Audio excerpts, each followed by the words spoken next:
آج 10 ربیع الثانی ہے اور یہ وہ دن ہے جو حضرت سیدنا الشیخ قطب الاقطاب غوث الاغیاث سید السادات حضرت شیخ عبد القادر جیلانی رحمۃ اللہ تعالی علیہ کے وصال کا دن ہے، اور اس کو عمومی طور پہ بڑی 11ویں شریف کے نام سے بھی یاد کیا جاتا ہے۔ حضرت غوث اعظم رضی اللہ تعالی عنہ تصوف میں، طریقت میں، علم میں، زہد و اخلاص میں، تقوی و ورع میں بہت بڑا نام ہے، اور آپ نے جو احیاء دین کا فریضہ سر انجام دیا تو اس وجہ سے آپ کو محی الدین بھی کہا جاتا ہے کہ دین کی مردہ قدروں کو آپ نے زندگی بخشی۔ بغداد جب انتہائی پسماندگی کی صورتحال میں تھا اور کوئی کہتا نہیں تھا کہ یہاں دوبارہ بھی اسلام کی نہضت ہوگی، تو حضرت شیخ نے اپنے حلقہ ذکر کے ذریعے سے لوگوں کے قلوب کی تطہیر کی اور اسلام کی تبلیغ کی۔ ملا علی قاری نے نزہۃ الخاطر الفاتر فی مناقب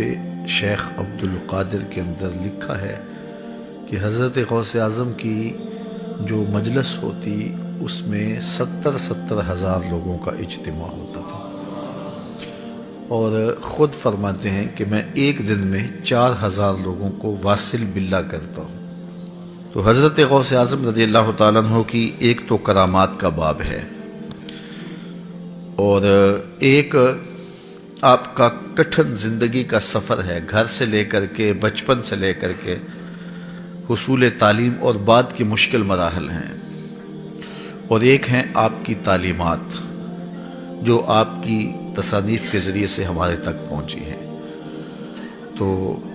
حضرت غوث اعظم رضی اللہ تعالی عنہ، چونکہ اللہ نے آپ کو وہ کمال دیے، کسی نے کہا غوث اعظم درمیان اولیاء چو محمد درمیان انبیاء، جس طرح حضور نبیوں میں ممتاز ہیں، غوث اعظم ولیوں میں ممتاز ہیں۔ تو آپ کی تعلیمات ہمارے لیے روشن زندگی کی ضمانت ہیں۔ تصوف میں آپ کا قول معتبر اور حرف آخر ہے۔ تو آج دور موجود میں ہمیں آپ کی تعلیمات کو اختیار کر کے تصوف کے نظم کو اس پہ استوار کرنے کی ضرورت ہے۔ تو حضرت سیدنا غوث اعظم رضی اللہ تعالی عنہ نے ہمارے لیے جو لاحہ عمل دیا وہ ہمارے لیے خضر راہ ہے۔ تو بہت سارے امور میں آپ کی تعلیمات بہت واضح ہیں۔ دور موجود کے اندر آج ہر ایک کو یہ شوق چڑھ جاتا ہے کہ وہ مسند مشیخیت کے اوپر بیٹھے اور لوگوں کی عقیدتوں کو سمیٹے، اور یہاں ایسے ایسے شخص بھی مسند نشین ہیں جنہیں دین کی مبادیات سے بھی آگہی نہیں ہے۔ میں ذاتی طور پہ کئی ایسے لوگوں کو جانتا ہوں کہ جو دین کے بنیادی مسائل سے بھی آگاہ نہیں ہیں، ضروریات دین کے عالم بھی نہیں ہیں، تفصیلات تو بعد کی بات ہیں، ضروریات دین کے بھی عالم نہیں ہیں، تو وہ بھی مسند مشیخیت کے اوپر بیٹھے ہوئے ہیں۔ تو یہ بڑی بڑی عالی نسب گدیوں کے سجادہ نشینوں کا بھی حال ماڑا ہی ہے۔ تو پھر اس کے بعد پھر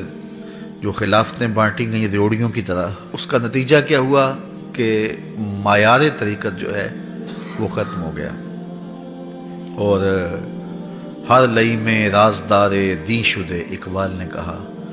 کہ ہر لئیم قسم کا شخص بھی دین کا رازدان بن کے بیٹھ گیا۔ کسی شخص کو راہبر دل بنانا ہے